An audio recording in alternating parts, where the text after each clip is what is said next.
Senator from Oregon. Mr. President, I'm here to talk about the Intelligence Committee report, but before he leaves the floor, I just want to tell my colleague from Nebraska how much I appreciate his service, and just want to note for the body that in the effort to build a bipartisan coalition for major tax reform, Mike Johans was the senator that all of us thought we needed his counsel on, and I want to thank him, and I'll have more to say about his career before the end of this week. Mr. President, I ask unanimous consent that Kelly Tribble Spencer, a detailee in my office, be granted privileges of the floor for the remainder of the 113th Congress. Without objection. Mr. President, I've served on the Senate Intelligence Committee for 14 years and came to the Senate floor in spring of 2005 to join Senator Rockefeller in calling for the committee to investigate the CIA's interrogation activities and the possible use of torture. In 2009, I joined my intelligence colleagues in voting to approve Chair Feinstein's motion to launch an investigation of these activities. I said at the time, I continue to believe it today, that what this debate over torture requires is an infusion of facts. Now Americans can hear me and other policymakers argue that the CIA's so-called enhanced interrogation techniques constituted torture and did not work. And Americans can also hear various former officials argue that these techniques are not torture and that they produced uniquely valuable information. What's important is that today, all Americans finally have access to the facts so that they can make up their own minds. Personally, I hope this report closes the door on the possibility of our country ever resorting to torture again. Americans have known since the days of the Salem witch trials that torture is an unreliable means of obtaining truthful information, in addition to being morally reprehensible.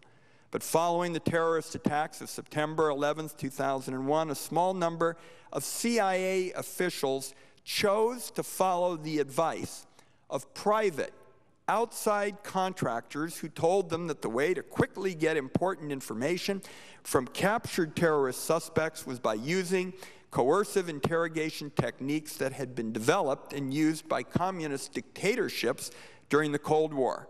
I will note that CIA officials later paid these same contractors to evaluate the effectiveness of their own work. CIA officials repeatedly represented to the public, to the Congress, to the White House, and to the Justice Department that these techniques were safe, that they were only used against high-level terrorist captives, and that their use provided unique, otherwise unavailable intelligence that saved lives. After 5 long years of investigation, our committee found that none of these claims holds up. The CIA's so-called enhanced interrogation techniques included a number of techniques that our country has long considered torture.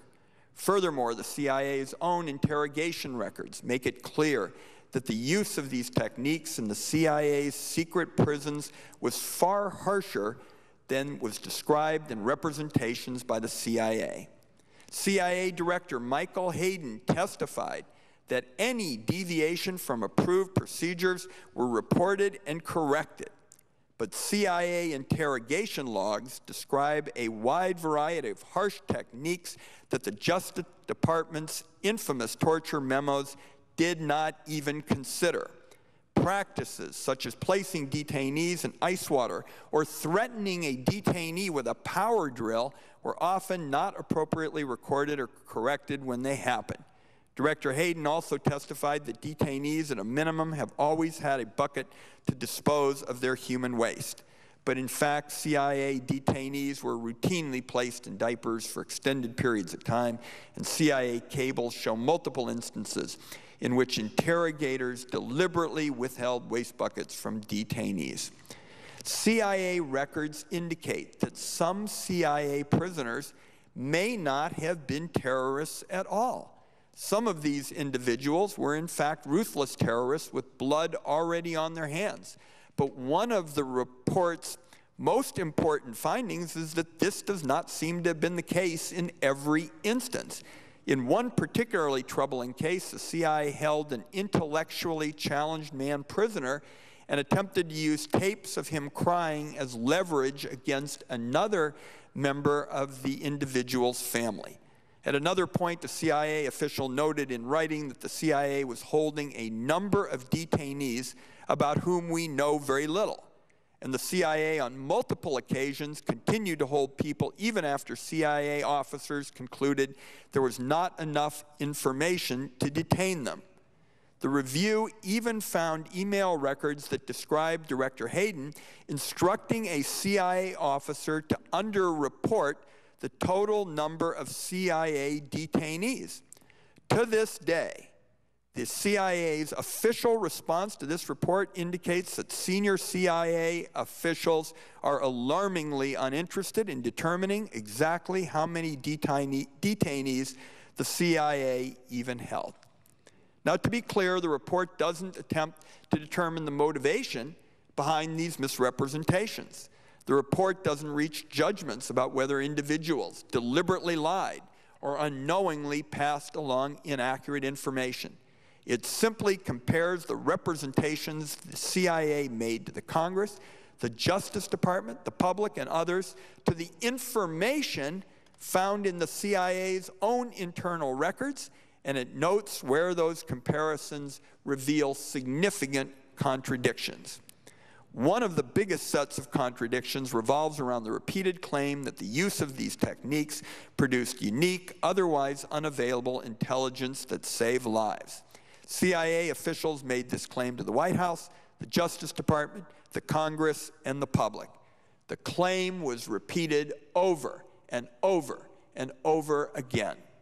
Over the years, CIA officials came up with a number of examples to try to support the claims, such as the names of particular terrorists supposedly captured as a result of coercive interrogations, or plots that had been supposedly thwarted based on this unique, otherwise unavailable information.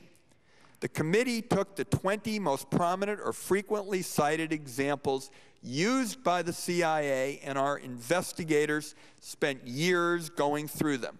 20 examples are going to feel like a lot to anyone who reads the report, but the committee members who were working on this report agreed that it was important to be comprehensive and avoid cherry-picking just one or two cases.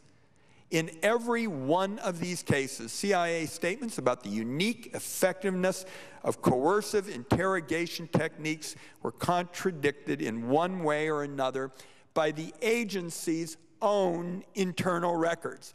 I'm going to repeat that because I think it is a particularly important finding. In every one of these 20 cases, CIA statements about the unique effectiveness of coercive interrogation was contradicted in one way or another by the agency's own internal records. And we're not talking about minor inconsistencies. We're talking about fundamental contradictions. For example, in congressional testimony and documents prepared for White House briefings, the CIA claimed that a detainee had identified Khalid Sheikh Mohammed as the mastermind of the 9/11 attacks after he was detained by the CIA and subject to the CIA's coercive interrogation techniques. But in fact, CIA records clearly show that Abu Zubaydah provided this information during non-coercive interrogations by the FBI prior to the beginning of his coercive CIA interrogations and days before he was even moved to the CIA's secret detention site. I had personally expected that there would be at least one or two cases where vague or incomplete records might appear to support the agency's claims. But in fact, in every one of these 20 examples, they and the arguments for them crumble under close scrutiny. The report that is being released today includes a number of redactions aimed at protecting our national security. I will say, in my view, some of these redactions are unnecessary, and a few of them even obscure some details that would help Americans understand parts of the report. Overall, I'm satisfied that these redactions do not make the report unreadable and that it will be possible for Americans who read the report to learn not only what happened, but how it happened, and learning that is essential to keep it from happening again. One of the reasons that this public release is necessary is that the current CIA leadership has been resistant to acknowledging the full scope of the mistakes and misrepresentations that have surrounded this program. Some of this resistance is made clear in the agency's official response to the committee's report, and I expect that some of it will be echoed by former officials who were involved in the program. And finally, Mr. President, I want to wrap up by reminding people about the documents that have come to be known as the Panetta Review. When former CIA Director Panetta came into the agency in 2009, he made it clear from the outset that he wanted to work to put the agency's history of torture behind it, and that he wanted to cooperate with the Intelligence Committee inquiry. He also sensibly asked some CIA personnel to review internal CIA records and get a sense of what this investigation could be expected to find. The review got off to a solid start, and it began to identify some of the same mistakes and misrepresentations that are identified in our committee's report. Unfortunately, it does not appear that this review ever made it to the director's desk. Instead, publicly available documents make it clear that this review was quietly terminated by CIA attorneys who thought that it was moving too fast. Now, earlier this year, the agency conducted an unprecedented and secret search of Senate files in an effort to find out whether the committee had obtained copies of the Panetta Review.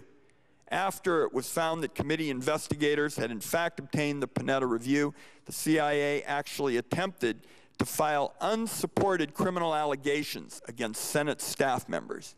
After this search was publicly revealed by the press, the CIA's own spokesperson acknowledged in USA Today that the search had taken place and it had been done because the CIA was looking to see if our investigators had found a document the CIA didn't want the Congress to have.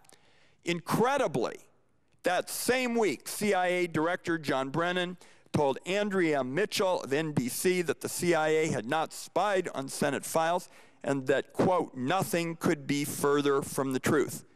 I think this incident, Mr. President, and the difference between what was said to Andrea Mitchell and what the agency's own people said to USA Today reflects, once again, what I call an alarming culture of misinformation. Instead of acknowledging the serious organizational problems that are laid out in this report, the agency's leadership seems inclined to try to sweep them under the rug. This means that organizational problems aren't going to be fixed unless they're laid out publicly. And there's also a danger that other countries or even future administrations might be tempted to use torture if they don't have all the facts about the CIA's experience. That's why the release today is so important. I want to thank, in concluding, all of the staff who've poured hours and hours, nights and weekends, and time away from the family to get this investigation completed. I want to praise Chair Feinstein and our former chair, Senator Rockefeller, who together were resolute in pushing for this kind of congressional oversight. And I want to close with just a word about our friend and colleague, Senator Mark Udall of Colorado. I have had the pleasure of serving with Senator Udall on the Intelligence Committee and have admired his commitment to American security and core American values. Lots of you in the Senate won't know this because all of those intelligence meetings are behind closed doors. But Mark Udall is not a senator who's afraid to stand alone. He's not afraid to fight for what he believes in. And when the fight to declassify this report got bumpy, and let me tell you, it did a lot of times. I think some of you heard this weekend, we had an 11th hour objection to the report, getting out, and people asked me what I thought, and I said it's not particularly surprising because there were objections practically every hour, on the hour, for months and months. And yet when the fight to declassify the report got really difficult, some people said, oh, it's just going to get buried forever. That's kind of what happens when you try to get accountability and transparency. Senator Mark Udall made it clear that that wasn't going to be allowed to happen on his watch, on Mark Udall's watch. And I'm just going to wrap up by saying to Senator Udall, you know, I remember when we started this battle together and we got a handful of votes. Sometimes it was like 13-2 and whatever. We just thought it was going to be a long, long time before there was reform. And we went from those days to eventually getting up to 15 or 20 votes. And colleagues, today, to a great extent because of Senator Udall, in the last vote for real surveillance reform, we were up to 58 votes. 58 votes for real surveillance reform. And that, to a great extent, is possible because of the extraordinary service of my good friend, Senator Mark Udall from Colorado. And we Westerners always make sure we stay in touch. And he knows that's going to be the case with this particular friend from the West, a wonderful United States Senator, Senator Mark Udall. With that, Mr. President, I yield the floor.